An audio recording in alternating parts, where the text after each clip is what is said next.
selamat pagi adik-adikku semua. Apa kabar?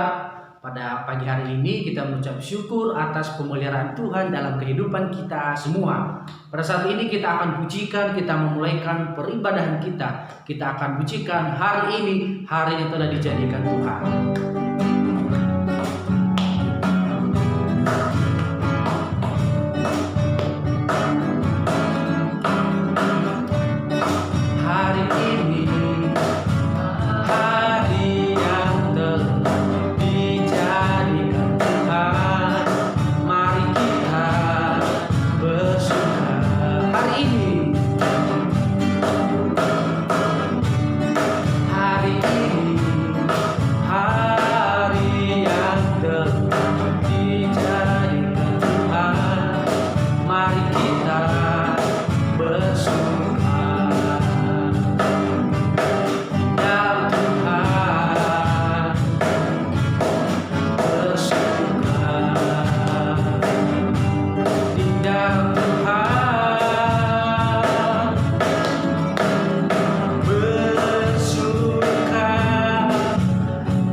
Bersukacita karena ini adalah harinya Tuhan, harinya kita beribadah. Nah, mari kita berdoa, kita akan menyerahkan peribadahan kita kepada Tuhan. Tuhan Yesus, kami bersyukur atas pemeliharaan-Mu dalam kehidupan kami semua. Kami anak-anak-Mu pada pagi hari ini memuji, memuliakan nama-Mu, dan kami akan mendengarkan firman-Mu. Tuhan tolong, Tuhan sertai peribadahan kami ini ya Bapa. Dalam nama Tuhan Yesus kami sudah berdoa. Amin. Nah, adik-adikku terkasih, apapun keadaan kita sekarang ini, kita harus tetap bersukacita. Mari kita pujikan, adalah sukacita di hatiku.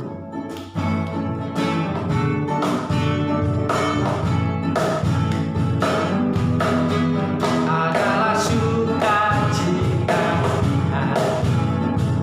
di hatiku, di hatiku adalah sukacita.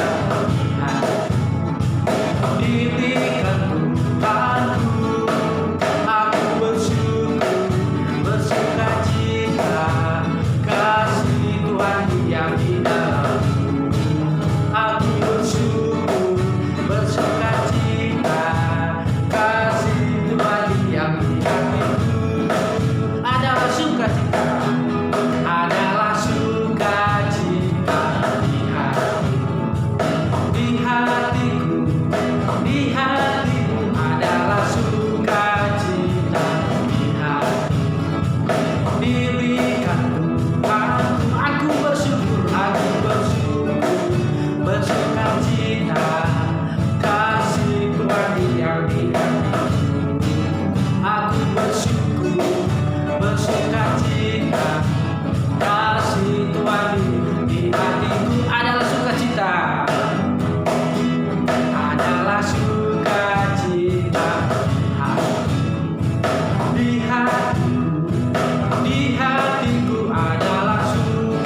setelah kita memuji, memuliakan Tuhan, tiba saatnya kita akan mendengarkan kebenaran firman Tuhan yang disampaikan oleh hamba-Nya. Saat ini kita akan persiapkan hati kita pujikan, baca kitab suci.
Halo, selamat pagi. Shalom anak-anak yang dikasihi Tuhan. Kita bersyukur pagi hari ini kembali kita ada dalam kebaktian sekolah minggu. Sekalipun masih belum dapat berjumpa di ruang sekolah minggu, semua masih harus ibadah dari rumah. Kita akan dengarkan firman Tuhan pagi hari ini. Mari kita berdoa terlebih dahulu. Kami bersyukur pagi hari ini sebab kembali kami masih diberi kesempatan untuk belajar firman-Mu ya Tuhan. Berkati yang menyampaikan firman Tuhan pagi hari ini, dan kami mohon Tuhan juga memberkati setiap kami anak-anak Tuhan yang akan mendengarkan firman Tuhan. Sehingga firman itu boleh hidup dan menjadi serta memimpin kehidupan kami. Terima kasih Bapa, dalam nama Tuhan kami, Tuhan Yesus Kristus kami berdoa. Amin. Adik yang dikasihi Tuhan, masih ingat minggu kemarin kakak sekolah minggu bercerita menyampaikan firman Tuhan tentang apa? Tentang persahabatan seorang yang bernama Daud dan Yonatan. Pagi hari ini kembali kita masih mendengarkan firman Tuhan seputar Daud dan juga Yonatan. Dan yang dikasihi Tuhan, Daud sangat mengasihi sahabatnya, yaitu Yonatan. Ketika Yonatan mati di medan peperangan bersama ayahnya, yaitu Raja Saul, betapa sedihnya hati Daud. Dia kehilangan seorang sahabat karib, sahabat yang begitu dekat, sahabat yang dikasihinya. Setelah Yonatan wafat di medan peperangan, maka Daud diangkat menjadi raja, menggantikan Saul bapaknya Yonatan. Nah adik-adik, ketika Daud menjadi raja, maka dia teringat akan sahabat karibnya, yaitu Yonatan. Dia sedih ketika mengingat sahabatnya sudah tidak ada lagi hidup bersama-sama dengan dia lagi. Karena itu ketika dia ingat sahabatnya, maka ia mencari tahu masih adakah keturunan daripada Saul, terutama juga keturunan daripada Yonatan sahabatnya itu. Nah, dari yang dikasihi Tuhan, dia memanggil pegawai yang dulu pernah melayani Raja Saul, yaitu Siba. Dia panggil Siba, dia bertanya kepada Ziba, apakah engkau masih tahu dan engkau pernah mendengar Yonatan memiliki anak, Yonatan memiliki keturunan? Apakah engkau tahu? Apakah engkau pernah mendengar itu? Ziba mengatakan, ya Tuanku Raja, ada seorang putra daripada Yonatan sekarang tinggal di Lodebar. Dia tinggal bersama pegawai daripada Raja Saul, pegawai daripada Yonatan. Dia tinggal di sana. Pegawai itu bernama Amiel yang tinggal di Mikal, Amiel yang tinggal di Lodebar. Sangat senanglah hati Daud. Maka ia menyuruh Ziba untuk membawa putra daripada Yonatan dari Lodebar ke istana Daud. Teman-teman, dulu ketika Daud masih menjadi sahabat Yonatan masih hidup, maka mereka berdua pernah berjanji bahwa persahabatan mereka adalah persahabatan yang sampai selamanya. Bahkan persahabatan sampai pada keturunan-keturunannya. Daud akan mengasihi Yonatan dan Yonatan akan mengasihi Daud sampai keturunan demi keturunannya. Dan sekarang dibuktikan oleh Daud janji itu, bahwa Daud masih tetap mengasihi Yonatan sekalipun Yonatan sudah tidak ada. Janji ini ditepati oleh Daud dengan apa? Mencari keturunan Yonatan. Dan ternyata berjumpalah ia dengan putra daripada Yonatan yang bernama Mephiboset. Nah, anak yang dikasihi Tuhan, ternyata Mephiboset ini seorang putra daripada Yonatan yang timpang kakinya. Ia tidak dapat berjalan dengan sempurna. Karena apa? Karena ketika dia masih kecil, bersama dengan inang pengasuhnya, ketika mendengar berita bahwa Saul dan Yonatan telah mati di medan perang ketika melawan orang-orang Filistin, maka segera dibawalah lari Mephiboset yang kecil ini oleh inang pengasuhnya. Cepat-cepat diangkat, cepat-cepat dibawa lari, karena terburu-buru dengan berita yang begitu mengejutkan. Raja Saul, kakek daripada Mephiboset, dan Yonatan, ayah daripada Mephiboset, ternyata mati di medan perang. Karena terburu-buru diangkat dan terburu-buru dibawa lari dan mendengar kabar tersebut, jatuhlah Mephiboset dari gendongan inang pengasuhnya. Dan sejak peristiwa Mephiboset jatuh itu, maka dia timpang hingga akhir hidupnya. Dia timpang, tidak bisa berjalan dengan sempurna, dan dia tinggal di Lodebar, tinggal di rumah pegawai daripada bapaknya, ayahnya, yaitu Yonatan, dan kakeknya Saul. Dia tinggal di sana. Daud membawa dia kembali. Ketika Mephiboset datang ke istananya Daud, maka dengan sukacita Daud menyambut putra daripada sahabatnya itu, yaitu Mephiboset. Dengan sukacita Daud menerima Mephiboset yang keadaannya timpang. Maka Daud katakan, engkau kukasihi seperti aku mengasihi ayahmu. Engkau akan tinggal bersama-sama dengan aku di sini. Engkau akan makan dalam satu meja perjamuan raja bersama dengan aku, Mephiboset. Aku mengasihi ayahmu, aku mengasihi engkau. Nah, Adik-adik yang dikasihi Tuhan, luar biasa kasih Daud kepada Yonatan. Sekalipun Yonatan sudah meninggal, tapi kasih Daud tetap diungkapkan kepada putra Yonatan, yaitu Mephiboset. Sekalipun Mephiboset dalam keadaan tidak sempurna fisiknya, Mephiboset timpang.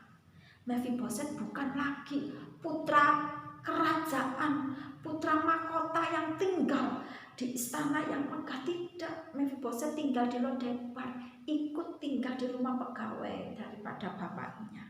Tapi Daud memanggil dan membawa kembali Mephiboset ke dalam istananya, makan bersama dengan Daud dan menikmati segala sesuatu yang ada di istana itu seperti dia anak Daud sendiri. Mephiboset diperlakukan sebagai anak daripada Raja Daud sendiri. Luar biasa kasih Daud kepada Mephiboset. Nah, anak-anak yang dikasihi Tuhan, seperti ini pula harusnya kasih kita kepada sesama kita. Bukan saja kepada keluarga saudara kita, tapi kepada teman-teman kita yang bukan saudara, yang bukan keluarga. Orang lain harus tetap kita kasihi. Kepada mereka lah kita harus mengasihi. Kasih kita tidak dapat dan jangan dibeda-bedakan kepada teman kita yang dekat maupun kepada teman kita yang kadang kita tidak dekat dengan dia, tapi tetap kita harus mengasihi dia. Kepada yang laki-laki, kepada yang perempuan, tidak ada bedanya. Laki-laki dan perempuan semua harus tetap dikasihi. Kepada yang tua, kepada yang muda, ya kita tetap harus mengasihi. Kepada teman-teman kita mungkin yang keadaannya tidak seperti kita. Mungkin teman-teman kita itu dari keluarga yang kurang mampu, tapi kita harus tetap mengasihi mereka. Mungkin teman-teman kita itu keadaan fisiknya tidak sempurna seperti kita, tapi tetap kita harus mengasihi mereka. Tidak ada bedanya. Tuhan Allah mengasihi semua kita, baik tua, muda, kecil, besar, sempurna maupun yang cacat, kaya maupun yang miskin, dari keluarga berada maupun dari keluarga biasa-biasa, yang kulitnya hitam, yang kulitnya putih, yang rambutnya hitam, yang rambutnya lurus, rambutnya putih, rambutnya keriting. Semua dikasihi oleh Tuhan. Karena itu kita juga harus mengasihi semua teman-teman kita, semua orang-orang yang ada di sekitar kita. Kasihilah mereka seperti Allah sudah mengasihi kita semua. Nah, jadi yang dikasihi Tuhan, mari belajar mulai dari kecil untuk mengasihi semua orang. Ya, kasihi orang tua, mengasihi keluarga, saudara, mengasihi teman-teman yang di sekolah, yang di sekolah minggu, yang ada di kampung, ya, yang ada di dekat rumah kita. Tetap kasihilah semua mereka. Seperti Allah sekali lagi sudah mengasihi kita. Dan kalau kita punya sahabat, kita menjadi sahabat, kita punya banyak teman, kasihilah sahabat kita, kasihilah teman-teman kita. Jangan dibeda-bedakan, ya, baik laki maupun perempuan, semua sama di hadapan Tuhan. Harus dikasihi, baik kaya maupun tidak kaya, hidupnya sederhana dari keluarga sederhana, tetap harus kita kasihi. Tuhan saja tidak membeda-bedakan kita loh. Tuhan saja mengasihi semua kita. Ya, yuk belajar untuk mengasihi sesama semua dan sahabat teman-teman kita. Tuhan memberkati kita semua, ya. Tuhan memberkati keluarga adik-adik semua. Tuhan memberkati adik-adik semua. Sampai jumpa. Tetap di rumah, ya. Belajar dari rumah, sabar sampai nanti diizinkan datang ke sekolah untuk sekolah kembali, bertemu teman-teman, sampai nanti diizinkan datang ke gereja beribadah di sekolah minggu sama-sama. Tetap berdoa ya untuk bangsa dan negara kita, sehingga cepat berlalu pandemi ini dan kembali kita dapat hidup dan beribadah seperti tahun-tahun yang lalu. Sekali lagi, kasihi semua yang ada di dekat kita. Kasihi semua yang kita jumpai dan kasihi semua sesama kita tanpa membeda-bedakan. Ya, mari kita berdoa. Bapak yang baik, terima kasih sebab pagi hari ini kami sudah belajar dari Daud membuktikan kasihnya kepada sahabatnya, yaitu Yonatan. Terima kasih bahwa Mephiboset putra Daud yang timpang, yang hidupnya jauh daripada istana yang sederhana, ternyata masih dicari oleh Daud, ternyata masih dikasihi oleh Daud, dan segala sesuatu boleh Mephiboset terima daripada Daud. Tuhan, kami rindu, kami juga dapat menjadi seperti Daud yang mengasihi sesama kami, mengasihi saudara-saudara kami, mengasihi teman-teman, dan mengasihi sahabat-sahabat kami tanpa membeda-bedakan ya Tuhan. Biarpun mereka adalah orang-orang biasa, biarpun mereka adalah orang-orang yang tidak seperti kami, yang kurang sempurna ya Tuhan, tapi kami mau mengasihi mereka. Karena Tuhan, Engkau sudah mengajarkan kepada kami, Tuhan Yesus tidak pernah membeda-bedakan kami umat manusia. Kami yang berdosa saja Tuhan ampuni. Kami yang tidak layak saja Tuhan jadikan murid-murid anak-anak-Mu ya Tuhan. Karena itu ajar kami untuk meneladani Tuhan Yesus, mengasihi semua orang. Kami juga mau mengasihi sesama kami. Terima kasih Bapa yang baik, terima kasih. Berkati anak-anak-Mu ya Allah, berikan kekuatan, sehat, dan kesabaran selama mereka masih harus sekolah dari rumah, mereka harus beribadah dari rumah. Berkatilah anak-anak-Mu ini ya Bapa. Kami berdoa Tuhan, mungkin hari ini ada yang dalam keadaan sakit, lemah tubuh. Tuhan kuatkan dan sembuhkanlah, pulihkan mereka. Mereka yang hari ini Tuhan sedang bosan di rumah, sedang bosan dengan banyaknya tugas-tugas, Tuhan beri kuat-Mu, beri sabar kepada anak-anak kami. Hiburkanlah setiap mereka. Berkati orang tua mereka, berkati keluarga mereka ya Bapa. Dan juga Tuhan berkati bangsa dan negara kami. Biarlah pandemi ini dapat segera berlalu dan segala sesuatunya dapat kembali normal seperti tahun-tahun sebelumnya ya Bapa. Kami dapat beribadah kembali di sekolah minggu bersama-sama. Anak-anak dapat sekolah kembali ya Tuhan, berjumpa dengan guru dan teman-teman mereka. Berkati pemerintah kami, berkati Bapak Presiden kami, berkatilah bangsa kami. Terima kasih, terima kasih. Kami mengakhiri firman Tuhan dan mengakhiri sekolah minggu kami ini hanya di dalam nama Tuhan kami, Tuhan Yesus Kristus. Amin.